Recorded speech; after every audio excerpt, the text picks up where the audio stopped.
안녕하세요, 뉴스반장입니다. 홍경희, 홍준표의 뒤끝이 많은 이들에게 큰 웃음을 주고 있습니다. 지난 국힘당 대선 경선에서 윤석열 후보에게 패하고 물러난 홍 전 의원이 연일 젊은이들과 소통하며 다양한 재미를 선사해주고 있는데요. 온라인 청년 플랫폼을 만들어 2030 세대와의 소통을 계속하겠다고 밝힌 홍 의원이 정말로 약속을 지켰습니다. 그는 2030 플랫폼 청년의 꿈을 오픈하고 자신의 닉네임을 준표형으로 정하고 소통을 시작했는데요. 특히 Q&A 게시판에는 청년들이 직접 묻고 준표형이 답글을 다는 형식으로 화제를 모으고 있습니다. 흡사 물어보살 같은 형식의 코너가 연상되는 이 게시판에는 청년들의 다양한 궁금증과 재치 넘치는 질문들이 쏟아지고 있는데요.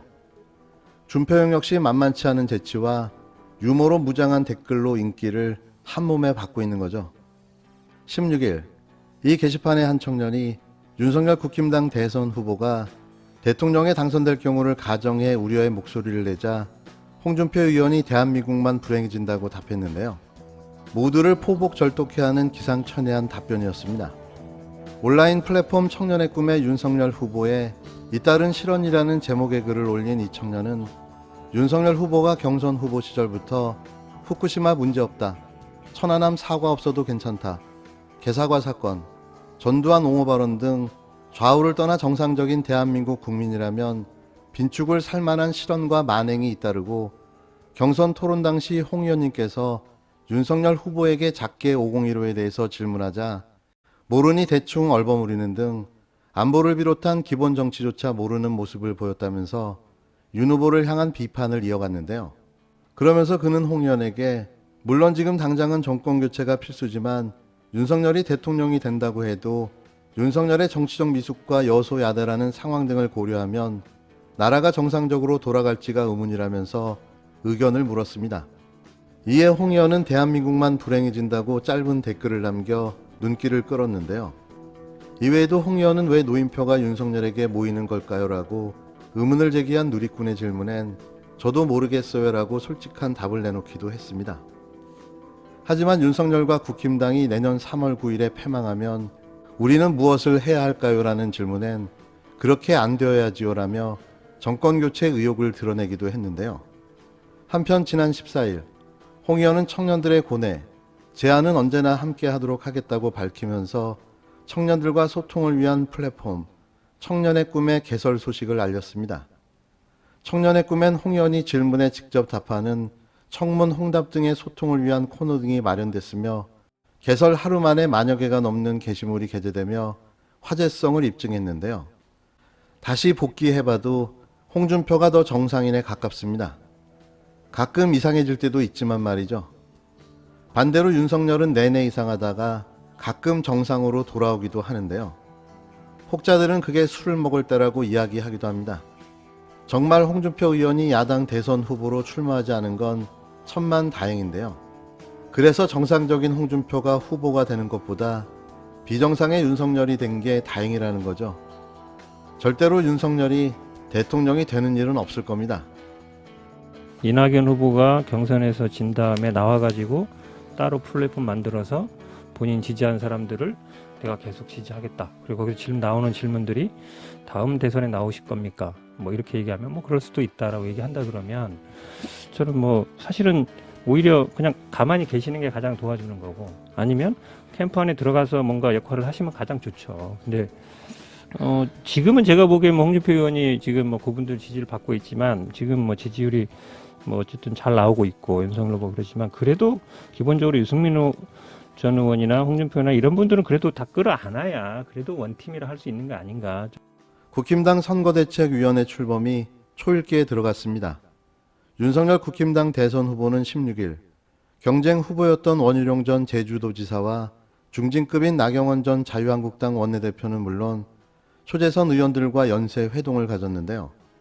공개 일정 없이 당 안팎의 주요 인사들과 만나며 선대위 구성을 막판 조율하는 모양새입니다.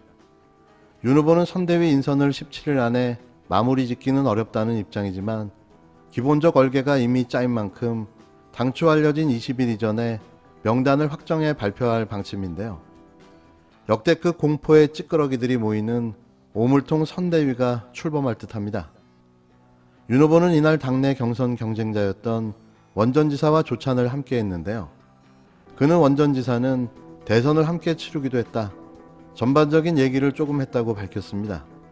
이어 경쟁했던 홍준표 의원과 유승민 전 의원도 언급하며 다른 경선 후보들과 만나고 싶은데 전화만 드리고 댁에 찾아뵙거나 하지 못했다. 좀 더 쉬려 하는 것 같아 조만간 찾아뵈려 한다고 설명했습니다. 그건 본인 생각인 거죠. 홍준표 의원과 유승민 전 의원은 후보 자격도 없는 윤석열을 만날 생각이 없다고 밝힌 바가 있는데요. 혼자 또 쇼를 하고 있는 겁니다.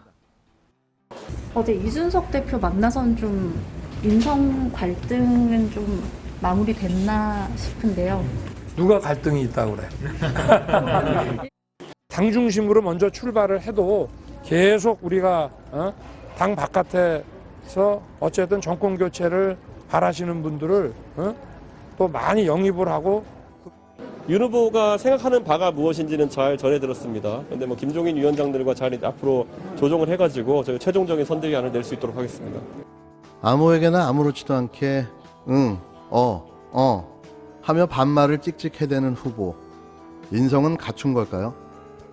윤 후보는 이어 국힘당 당사 5층에 마련된 대선 후보 사무실에 나와 나 전 원내대표를 만났는데요. 그는 이 자리에서 나 전 원내대표에게 공동 선대위원장직을 제안했습니다. 나 전 원내대표는 한 매체와의 통화에서 공동 선대위원장직을 제안받은 건 맞고 나 말고도 여러분들이 도와주실 것 같다고 말했는데요. 나 전 원내대표와 함께 공동 선대위원장직을 맡을 인사로는 이준석 국힘당 대표가 추천하는 권영세 의원과 김종인 전 비상대책위원장 측 인사인 임태희 전 대통령 실장, 윤 후보를 경선 캠프 때부터 도왔던 주호영 의원 등이 거론되고 있습니다. 이건 뭐 짬뽕탕이라고 말해야 하나요? 아니면 꿀꿀이 죽이라고 해야 할까요? 온갖 것을 다 집어넣고 끓여댄다는 이야기인데 그 맛이 과연 어떨까요? 먹을 수나 있을까요? 중진급 공동 선대위원장들은 물론 조직 전반을 진두지휘할 총괄 선대위원장으로는 김 전 위원장이 사실상 내정된 상황인데요. 등판이 임박한 김 전 위원장은 지금은 모른다. 이제부터 모양을 봐야지라고 말했습니다.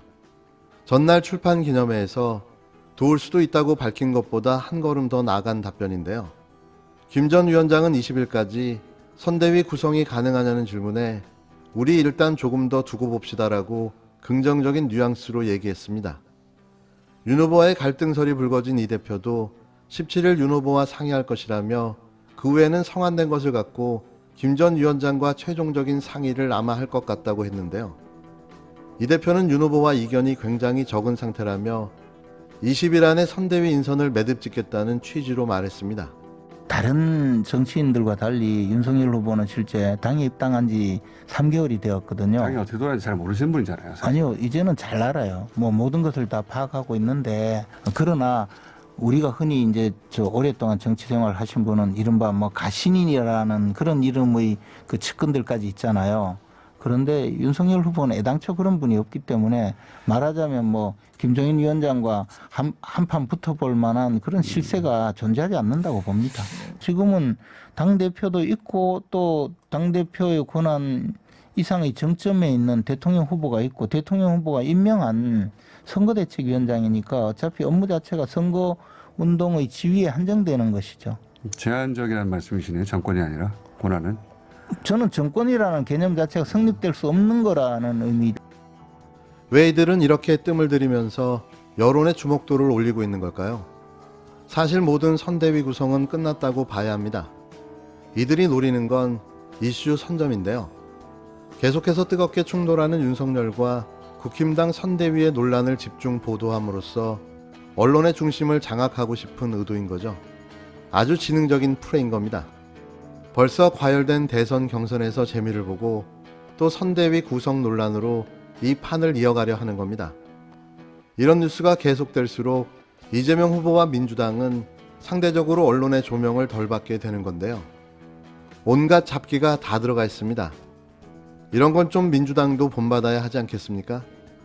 결국 대선은 이슈 선점과 이미지, 그리고 정책 싸움인 거죠. 누가 더 우호적인 관심을 받느냐가 관건인데요. 여론조작부터 당내 내분 시나리오까지 국힘당의 윤석열 대통령 만들기 프로젝트가 그 상상을 초월하고 있습니다. 윤석열 후보의 부인께서 뭐 사업을 하고 계시는 분이라서 좀 사회적으로는 굉장히 그 사교성도 있고 그렇다고 들었습니다. 저는 뵙지는 못했지만요. 근데 지금 뭐 그 야당 대선 후보인 윤석열 후보 본인 뭐 뿐만 아니라 그 부인과 장모에 대해서도 또 온갖 그 저 없는 죄도 뒤집어 씌울 듯한 그런 기세로 수사가 진행되고 있는데 뭐 그것 때문만은 아니겠지만 여러 가지 좀 제약의 요건이 실제로 그 있는 것도 사실로 보이거든요. 그러니까 적절한 시기에 또 활동을 하지 않을까 생각합니다. 저는 사실 뭐 그런 내용은 어차피 다 넘고 가야 될 일이기 때문에 후보로 예. 선출되면 곧바로 활동을 할 것이라고 예상하고 있었는데 약간 뭐 늦어지지만 뭐 불언간에 그런 활동을 하지 않겠습니까? 범죄 피의자로 기소까지 된 현 야권 대선 후보의 부인이 무슨 낯짝으로 대중과의 소통을 하겠다고 나설까 싶은데요. 김 씨도 남편인 윤 후보를 닮아 인면수심의 뻔뻔함을 갖추고 있는 걸까요? 지금 그가 있어야 할 곳은 구치소나 감옥일 겁니다.